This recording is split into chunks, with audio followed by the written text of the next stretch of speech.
Hi everybody and welcome to the United Stands. I'm Mark Goldbridge and a big update. Just a quick update for you, but obviously we're live at 8 o'clock. But Thomas Tuchel will not be taking the Manchester United job. News can drop at any time, can't it? And it's very interesting because Fabrizio Romano has said that Thomas Tuchel... Well, let's actually say this. This afternoon, reports were coming out that Manchester United's Sir Jim Ratcliffe had held discussions himself with Thomas Tuchel last week, apparently in Monaco.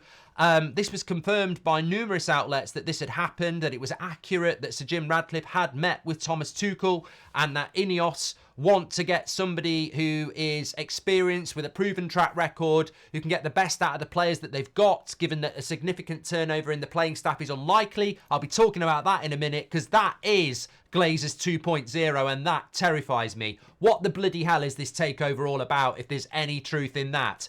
They want somebody to come in and get the best out of what we've got because we're not going to sell and buy. Why did they buy the football club?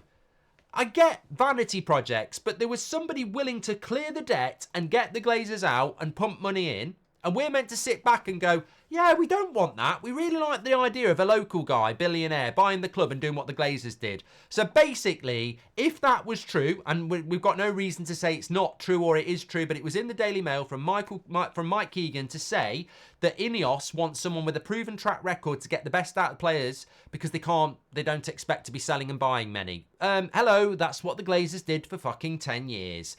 Basically, sack a manager who loses the players to bring another guy in who promises to get the best out of them, and then they can't, then another one comes in. It's exactly what happened all for the last 10 years.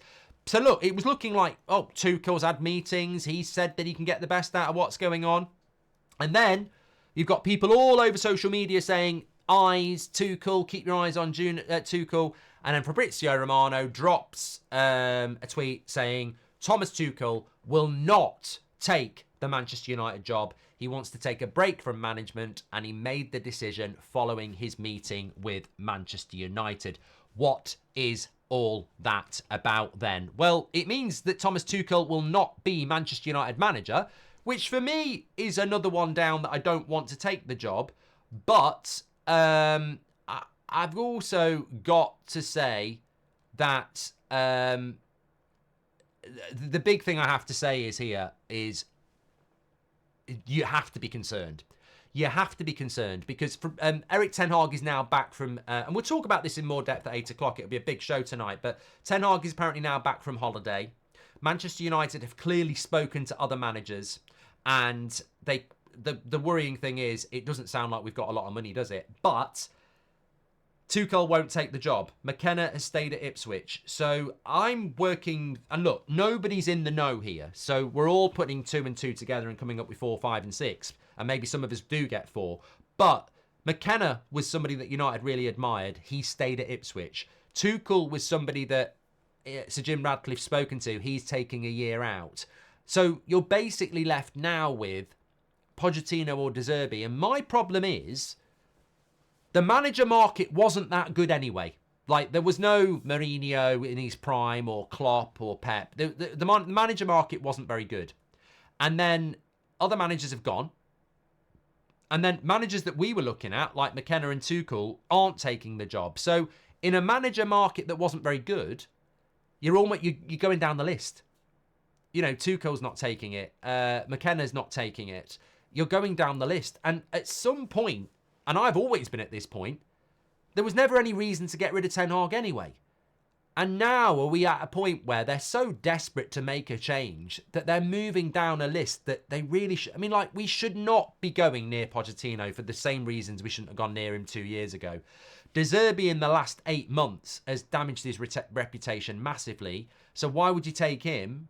Because Ten Hag's had a bad season. That doesn't make sense. Southgate we've spoken about until the cows come home. So I just think...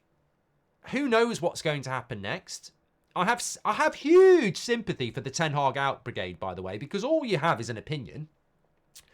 And I saw some of them today going Tuchel and, like they were happy, and then that's gone. And it's like, I don't know what the Ten Hag brigade think, but they go from McKenna to Tuchel. At some point, you're going to be singing for Southgate. And I think, at some point, you've just got to go... are you now at the point now where it's more about getting rid of Ten Hag than what's actually out there? Because that's my point, is like, we're just going down and down and down. And it's gone. I never would have got rid of Ten Hag anyway, but now I look at it and go, come on. Like, there's people I respect out there who've said, I don't mind if we keep Ten Hag, but I do rate Tuchel. What are those people saying now? They've surely got to be going, well, let's keep Ten Hag. So it is really weird. I still think we're all united by the, embarrassment of how long this has taken, how it's played out in the media. It's not, Ineos have not handled this very well at all. But what terrified me the most today was when I saw that Mike Keegan piece saying that Man United are looking for a manager with a proven track record of getting the best out of what they've got, because they don't expect a turnaround of players in the summer. And I'm like, this is not change. This is their, I've said this so many times. This is their first summer. This is their honeymoon. It will always be worse than this because the hype will go. And if they're offering this up in their first summer, what do you think's happening next summer? Like, if this is the first summer of Ineos, this is the one where they're meant to be wooing us, flirting with us, entertaining us, making us go, oh, they're so great. Because that's what everybody does at the start. It's like a new relationship, isn't it? You don't see the faults. If we're seeing the faults on the first night, what's next night going to be like? And it worries me. And when I saw that this afternoon, I was like, they're looking for a manager with a proven track record. And it read to me, correct me if I'm wrong, they're looking for somebody to get the best out of Rashford, to get Sancho back, to get the best out of Maguire and Lindelof. And I'm like, this is what happened to Mourinho. Mourinho wanted to get rid of certain players, and the club went, no, we're going to get rid of you, and we're going to stick with these players. And then Ollie came in, and players got rid of him. And then Ranić came in with ideas, and players wouldn't do it, so they got rid of Ranić. And then Ten Hag's come in, and players, again, haven't performed, but it's get rid of the manager again. I wanted Ineos to come in and do what needed to be done. And the number one thing we're all united on is, for the first time in 10 years, can we really get rid of the crap? Can we clear out the crap that aren't good enough? And some of them just aren't good enough. Some of them aren't fit enough. Some of them are getting too old. And some of them just don't fit the style of play that we want to play. So who's this magician manager you're going to bring in that's going to make people fit every week, play like Man City when they can't, and be good enough? We need to clear out the playing staff. We need to bring better players in and get rid of a lot of the players that we've got. So when I read about getting they need a manager to get the best out of what they've got, I read cheap. I read we are financially screwed. I read this is what we've been doing for 10 years, and I think, hold on a minute, is this actually all about Glazers bringing a front in of a new ownership where actually we're going to get more of the same but repackage it as Ineos? Because there is that theory that the Glazers still own half the club. There is that theory that the Glazers said, well, we will give you 25% and you will have a foot in the door, but we will still be in control. And therefore things won't really change. We expect and anticipate a big summer for Manchester United. We expect and anticipate that Manchester United will get rid of the shit and bring in better players. Already, Elise looks like he's going to Chelsea. Maybe we're just going to get the summer that we always get. And maybe we're just going to get the same old crap. So, look, in summary, we'll pick this up at 8 o'clock. Tuchel will not be taking the job. But I sit here as confused and as in the dark as everybody else. Because I'm like, is that the end of it now? Are we going to stick with Ten Hag because you've spoke to people and you don't want them? Or are you going to keep going down the list? Because I will be there. If we go with Pochettino or Southgate or De Zerbi, I will be there going, so the manager market was crap and you still sacked Ten Hag. McKenna stayed at Ipswich, you still sacked Ten Hag. Tuchel didn't take the job, you still sacked Ten Hag. We're going down the list now.